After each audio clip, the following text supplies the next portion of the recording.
ಈ ಕಾಂಗ್ರೆಸ್ನವ್ರಿಗೆ ಎಷ್ಟು ಬೈದ್ರು ಕೂಡ ಮಾನ ಇಲ್ಲ, ಮರ್ಯಾದೆ ಇಲ್ಲ. ಯಾವ ಪದದಲ್ಲಿ ಬೈಬೇಕು ಅನ್ನೋದು ಪದಗಳು ಸಿಗ್ತಾ ಇಲ್ಲ, ಅಷ್ಟು ಬೈತಾ ಇದ್ದೀವಿ, ಆದ್ರೂ ಮರ್ಯಾದೆ ಇಲ್ಲ. ಒಬಿಸಿ ವಿಚಾರದಲ್ಲಿ ನರೇಂದ್ರ ಮೋದಿ ಅವರ ಬಗ್ಗೆ ಅವರು ಒಬಿಸಿನೇ ಅಲ್ಲ ಅನ್ನಂತ ಮಾತನ್ನ ರಾಹುಲ್ ಗಾಂಧಿ ಅವರು ಹೇಳಿದಾಗ ಅವ್ರಿಗೆ ಎಷ್ಟರ ಮಟ್ಟಿಗೆ ಜ್ಞಾನ ಇದೆ ಅನ್ನೋದನ್ನ ನಾವು ಪರೀಕ್ಷೆ ಮಾಡಂತ ಸ್ಥಿತಿ ಬಂದಿದೆ. ಗೊತ್ತಿಲ್ಲದಿದ್ದು ಕೂಡ LKG ಸ್ಟೂಡೆಂಟ್ಸ್ ಕನಿಷ್ಠ ಅವ್ರ ಮಾಸ್ಟರ್ಗಳ ಹತ್ರ ಕೇಳಿ ತಿಳ್ಕೊತಾರೆ.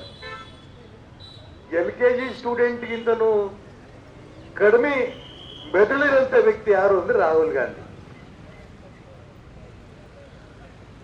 ಹೋಗ್ಲಿ, ನೀವು AICC ಅಧ್ಯಕ್ಷರಾದ ಮಲ್ಲಿಕಾರ್ಜುನ್ ಖರ್ಗೆ ಅವರಿಗೆ, ಕರ್ನಾಟಕ ರಾಜ್ಯದ ಮುಖ್ಯಮಂತ್ರಿಗಳಾದ ಮಾನ್ಯ ಸಿದ್ದರಾಮಯ್ಯ ಅವರಿಗೆ ನಾನು ಪ್ರಾರ್ಥನೆ ಮಾಡ್ತೇನೆ,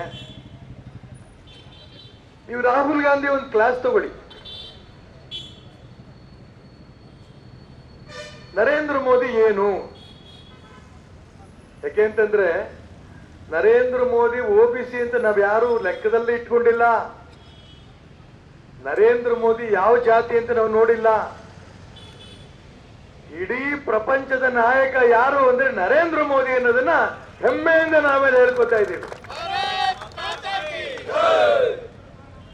ಇಂಥ ಸಂದರ್ಭದಲ್ಲಿ ರಾಹುಲ್ ಗಾಂಧಿ ಅವರ ಹೇಳಿಕೆ ತೀರಾ ಬಾಲಿಶ ಹೇಳಿಕೆ.